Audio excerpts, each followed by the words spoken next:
Et à partir de là, ça a commencé à mal se passer dans mon travail.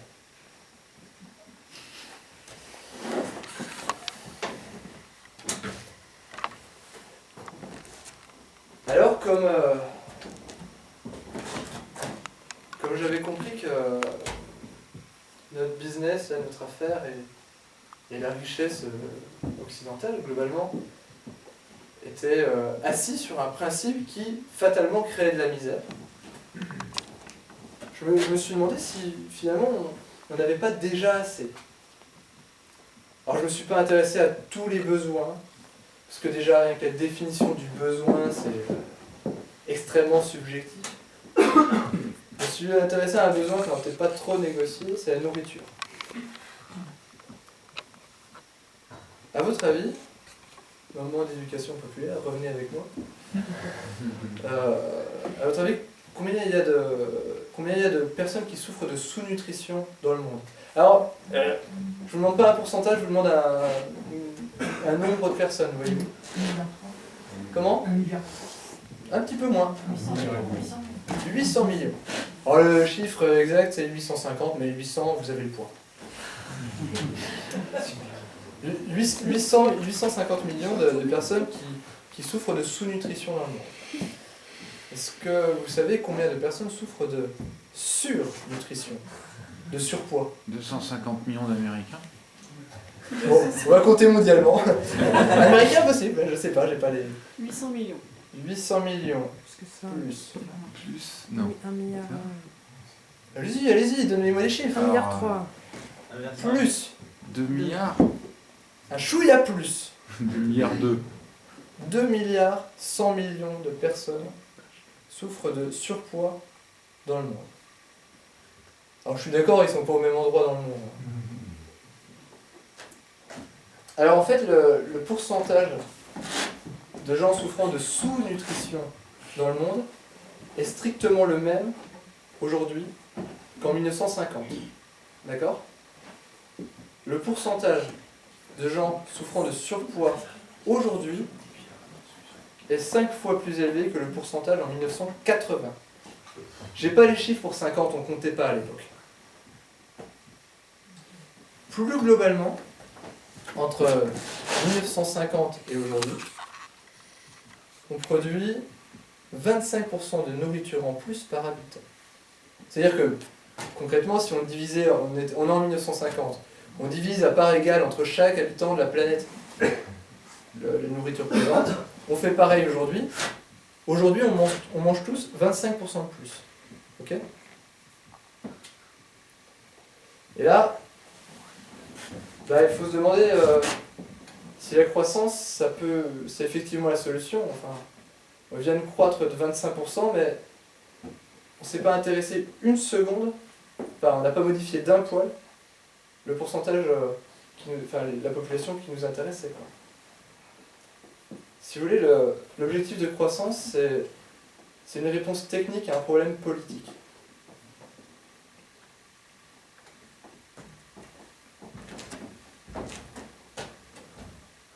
Je suis pas perdu, je me rassure.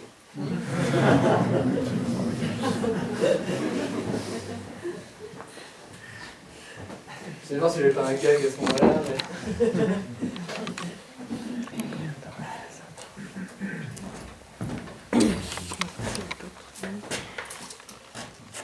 Alors oui, d'accord, c'est comme ça.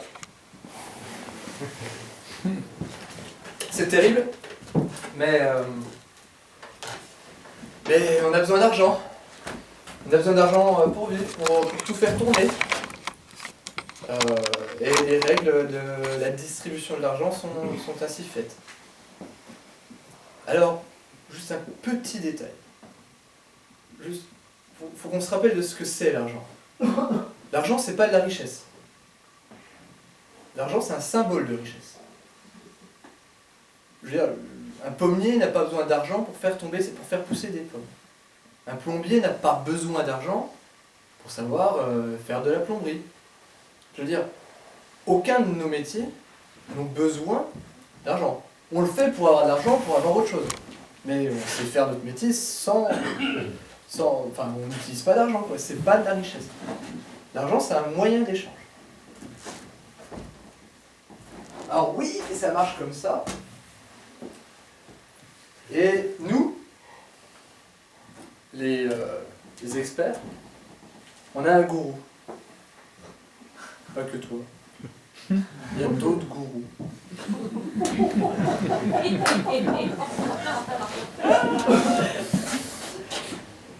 Et notre gourou, à nous les experts en économie, c'est Jacques Attali. Pas de chance. Pas de chance, c'est notre gourou. Alors Attali, c'est amusant, c'est... Mais c'est moche. Oh. Il n'aurait pas fait gourou s'il avait été beau. Enfin, je veux dire. Alors Attali, c'est les mêmes lettres que Attila. Là où il pisse, l'herbe ne pousse pas. Vous voyez, et donc, Attali, il vous l'explique pourtant, enfin, pardon, il nous l'explique.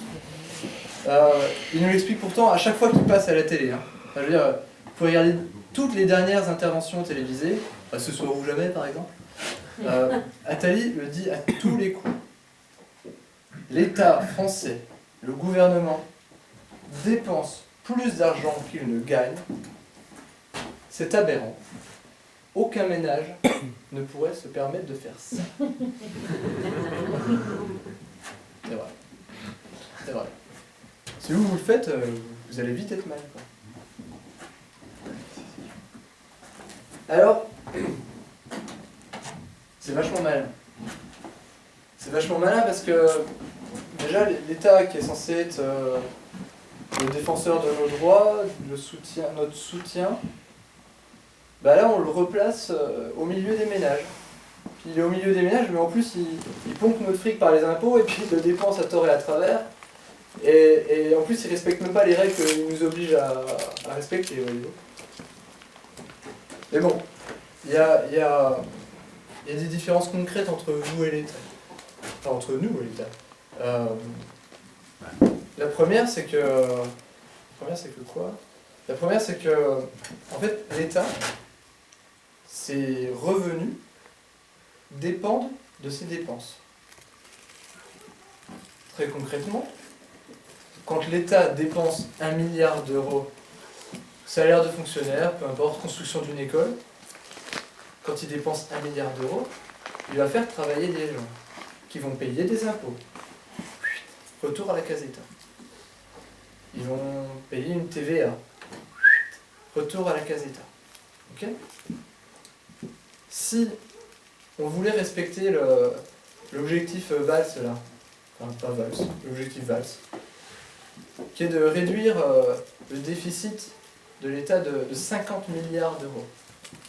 Si on prend en compte les différents taux de prélèvement, ça veut dire une réduction des dépenses de 80 milliards d'euros.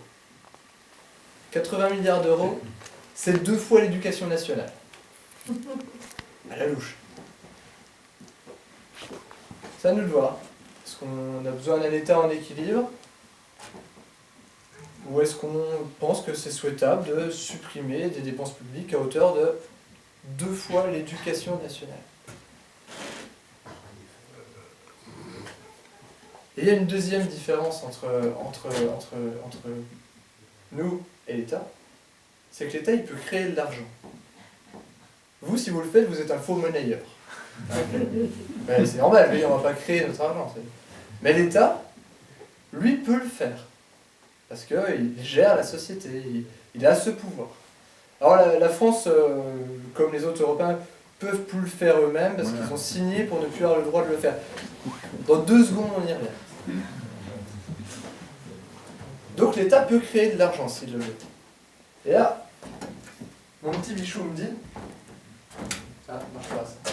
Camille me dit... Camille me dit, mais je comprends pas, si on peut créer de l'argent, mais qu'est-ce qu'on s'emmerde ? On en crée, on en donne à tout le monde, ça y est, c'est bon quoi. Il n'y a plus de problème d'argent. Alors c'est vrai, mais il faut revenir au truc d'avant, c'est que l'argent c'est pas de la richesse. Et donc, même si on nous donne plein de billets, s'il n'y a pas les richesses correspondantes, ça va pas forcément nous nourrir, quoi. Alors, est-ce que... imaginons, on le fait, qu'est-ce que ça fait si on injecte d'un coup, on crée de l'argent et on le met dans le système? Quel peut être l'impact de cette création s'il n'y a pas de richesse en parallèle? Vous avez une idée?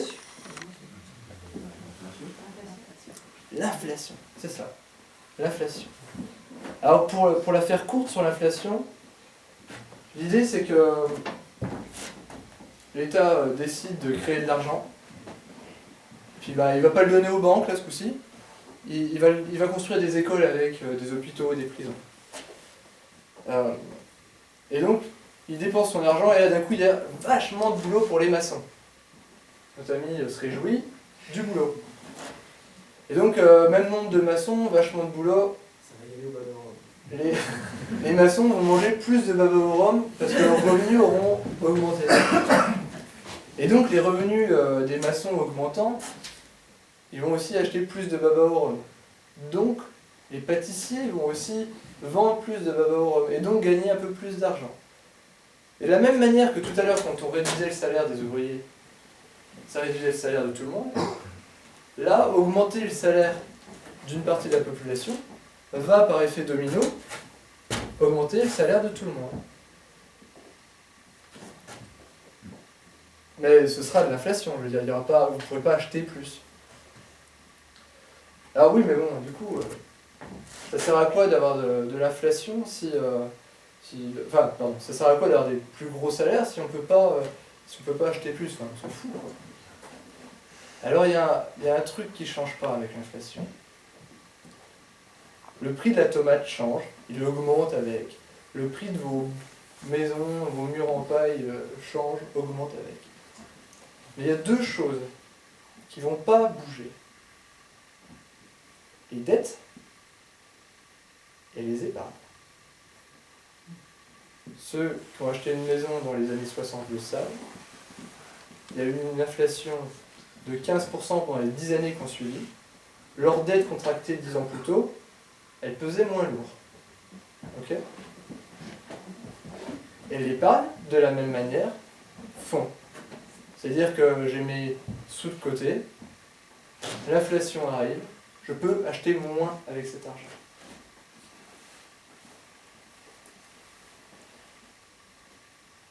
Alors en fait, la France, l'Allemagne, les autres, ils ont délégué leur souveraineté monétaire, c'est-à-dire le pouvoir de créer de l'argent, à la BCE, la Banque Centrale Européenne.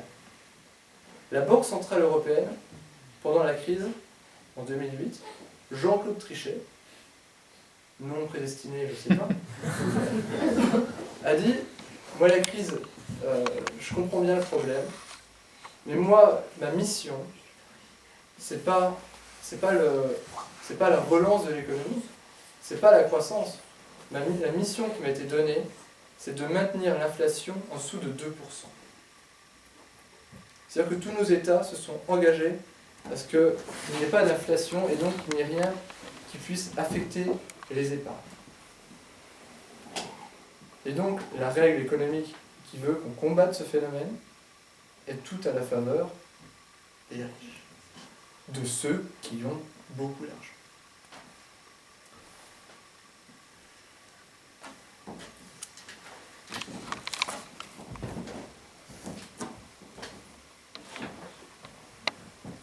Alors, juste pour information, pendant les 30 glorieuses, les 30 années de plein emploi, où a priori l'optimisme était fantastique dans notre pays, l'inflation moyenne l'inflation oscillait entre 10 et 15%. C'est un drame pour personne a priori, hein, on se portait bien, entre 10 et 15%. Maintenant la règle c'est pas plus de 2. Et globalement on est à 0. Hein. Enfin, on est à 0,5. Voilà. Donc voilà. Là, j'avais compris que on m'avait appris à croire en la croissance, mais que ça résolvait rien. on m'avait appris à encourager le profit, et j'ai cru réaliser que le profit c'était la cause des problèmes que je pensais combattre. Et puis que même finalement la monnaie et toutes les règles économiques qu'on m'a appris pendant 6 ans, en fait elles étaient toutes favorables à la même classe sociale. Alors d'abord j'ai cessé de vouloir bien faire mon travail pour pas baisser les salaires des gens. Puis après j'ai vu que finalement j'étais nuisible à la société, donc j'ai décidé de quitter mon travail pour cesser au moins cesser de pousser le système, de participer à la production du système. Et puis j'ai vu que même les monnaies, même la monnaie que je croyais relativement neutre, quoi, c'était juste avec ça que je payais, que même ça c'était organisé contre les plus pauvres. Et donc je me suis investi dans les monnaies locales. Alors les monnaies locales, je ne vais pas m'étaler très longuement dessus, c'est une reprise en main démocratique de la monnaie. C'est permettre à un comité démocratique, des gens, c'est vous, c'est moi, d'émettre de la monnaie et de se l'échanger. Alors si vous voulez plus de détails là-dessus, il faudra une autre conf où on fera autre chose, mais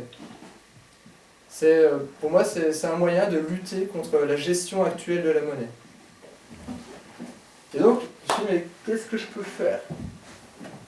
Qu'est-ce que je peux faire? Moi j'ai appris que ça, à acheter des boutons. Je vais rien faire d'autre, quoi. Avec gaine chauffante, à la limite.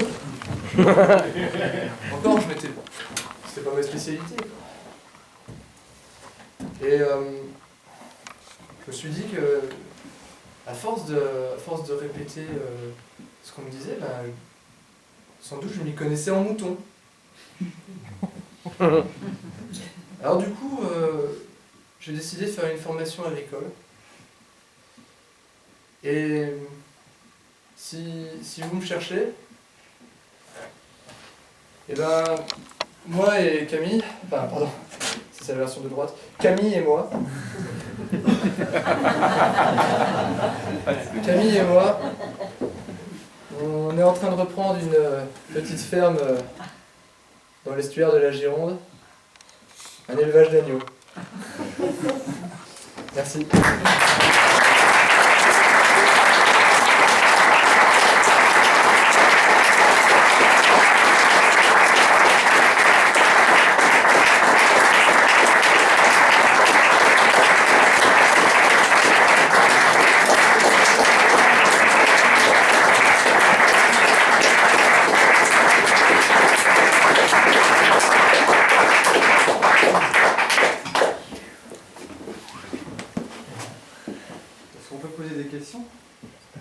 Non, c'est interdit.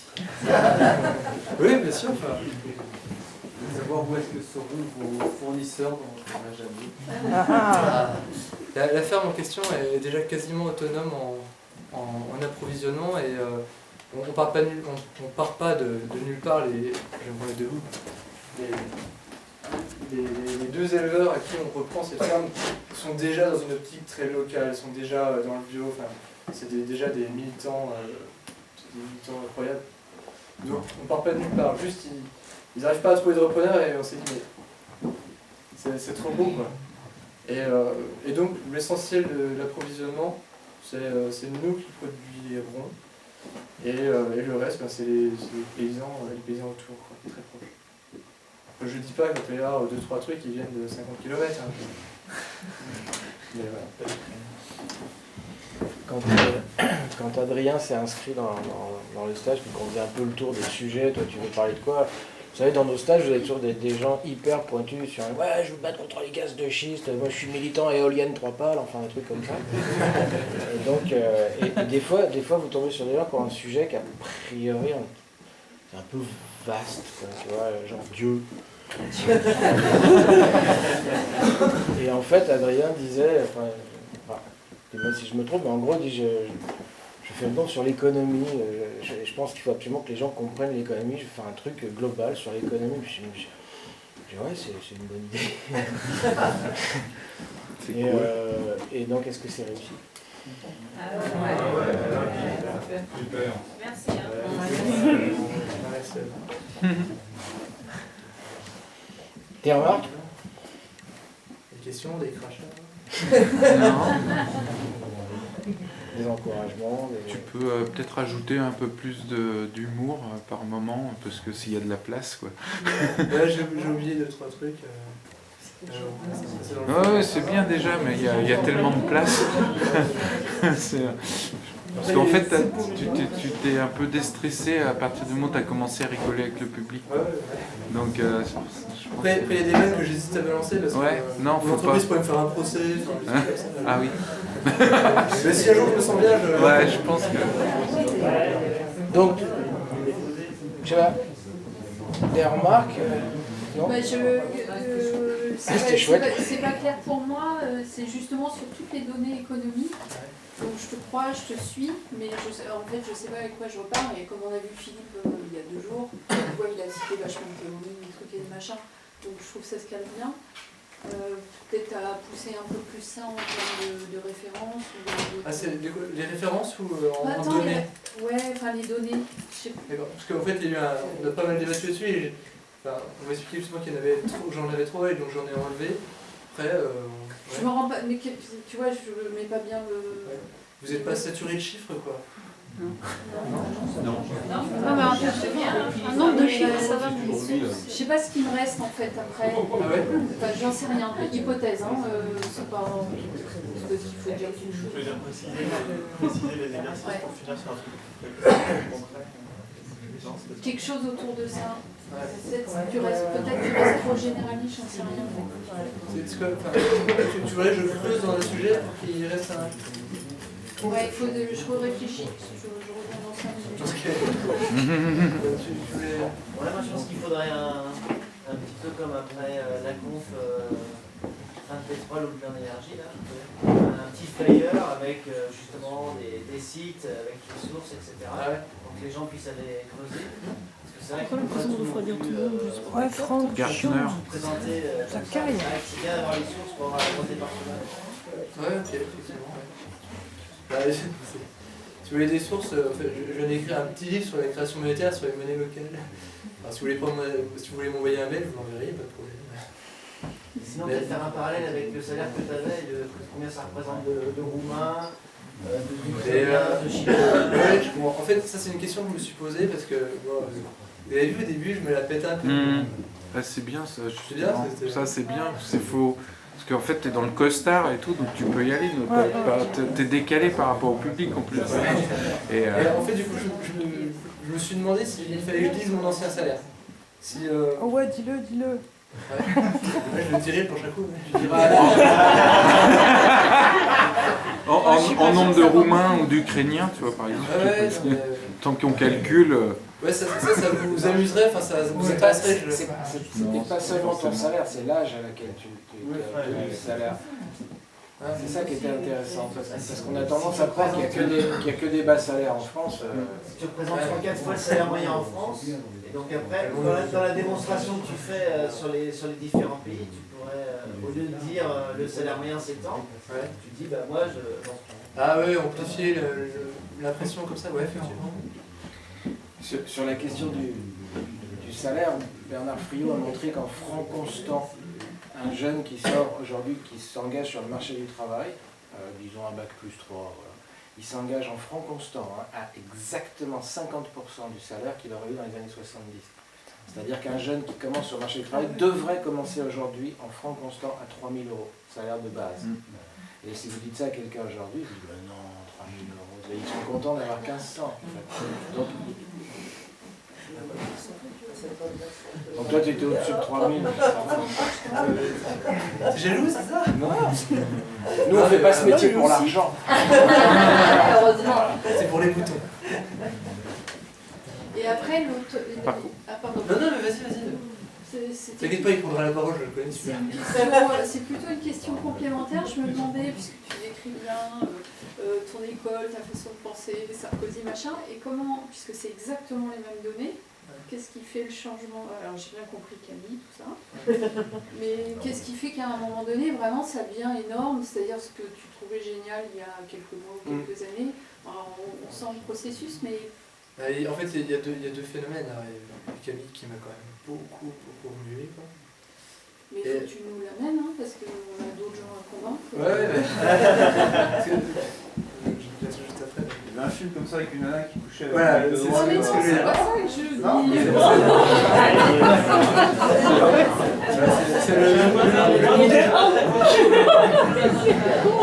Le film, c'est le nom des gens. Et c'est un film génial et c'est un peu ce qui s'est passé. C'est romancé le film. Et il y a deux choses. Il y a ça qui m'a quand même poussé à aller dans une direction parce que assez rapidement, en fait, j'ai compris que si je continuais à me comporter et à avoir ces convictions-là, je la perdrais. Et je sais bien, enfin, voilà quoi. Et du coup, l'autre phénomène, c'est que j'approfondissais au fur et à mesure ma connaissance de l'économie. Vraiment, je suis réellement passionné de ça. T'as découvert aussi en même temps de Voilà. faire, quoi.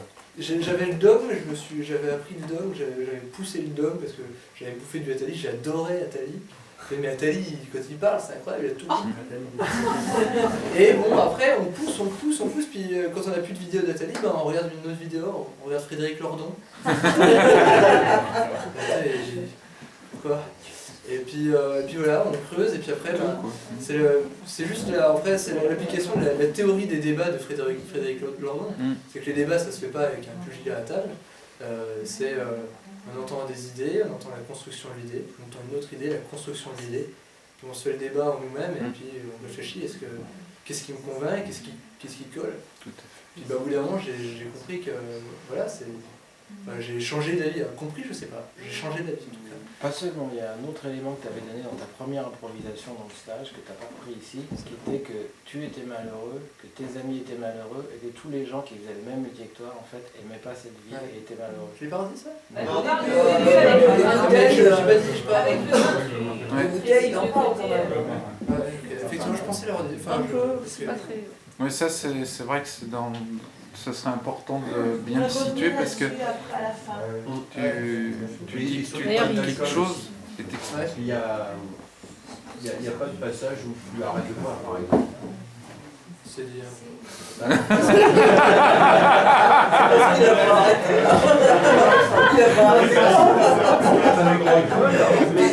À part le fait de rencontrer Camille, il n'y a pas. Il faudrait que tu reviennes à un moment ou l'autre sur justement l'alcool et le fait de pouvoir s'en sortir aussi d'un autre problème. Du vin bio. J'avais plus du vin bio à la maison. Ouais, effectivement, mais les bouteilles, c'est pour livrer un peu comment ça s'est construit.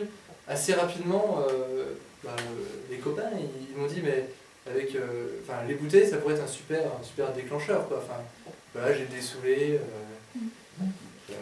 voilà. Et j'étais un peu, je sais pas comment le remettre après, comment le faire revenir. Et voilà. Et pour autant, j'aimais bien quand même. Je trouvais que c'était important de voir pourquoi j'en étais parti. C'est effectivement le symbole du fait que j'étais pas heureux, quoi. Et après, il faut peut-être que j'insiste plus là-dessus, effectivement.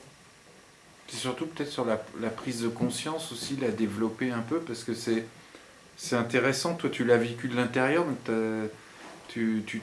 donc c'est sur le temps que tu as dû t'en rendre compte. Et pour changer, c'est vraiment difficile quand même. C'est quelque chose qui est très complexe, quoi. Et en fait, il y a tout le... Moi, je veux bien, j'ai toujours les mêmes copains, j'en ai d'autres maintenant. Et puis, ils ont des charpentiers, bref. Mes anciens copains sont toujours mes amis et je leur explique, on discute, quoi, on débat et en fait la conclusion est toujours la même. C'est on sait qu'on est malheureux, on se fait chier.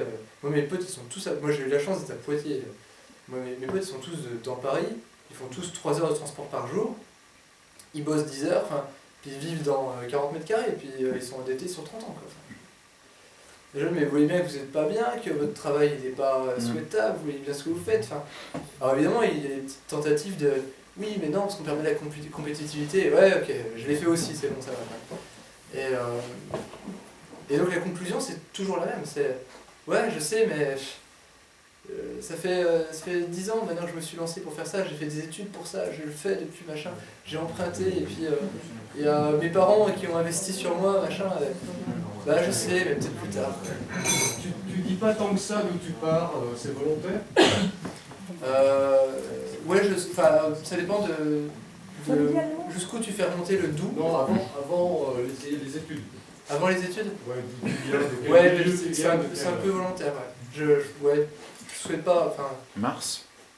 Non, en fait, je souhaite pas parler de mes parents ou de leur éducation ou de ces choses-là, quoi.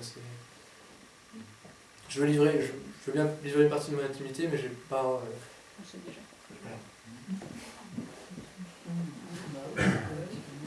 Non, super.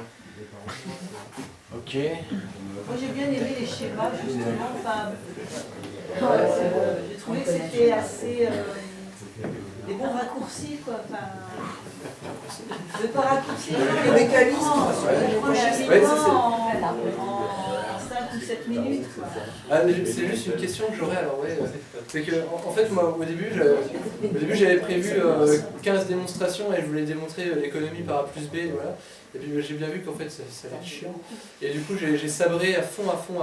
Et souvent les raisonnements qui restent, ouais, ça vous convainc? Oui, t'as bien vulgarisé et rendu accessible. Ouais, je trouve que c'est un petit peu light, mais... Ouais, mais c'est-à-dire que ça paraît tellement simple qu'on se dit c'est pas possible que tout le monde ne piche pas. Du coup, ça, tu vois, ça induit le doute quelque part. Oui, mais je comprends, c'est tellement simple qu'on ne peut pas y croire. Oui, c'est ça. C'est tellement logique. Bonhomme, là, avec la colonne qui diminue, Oui, c'est pas possible.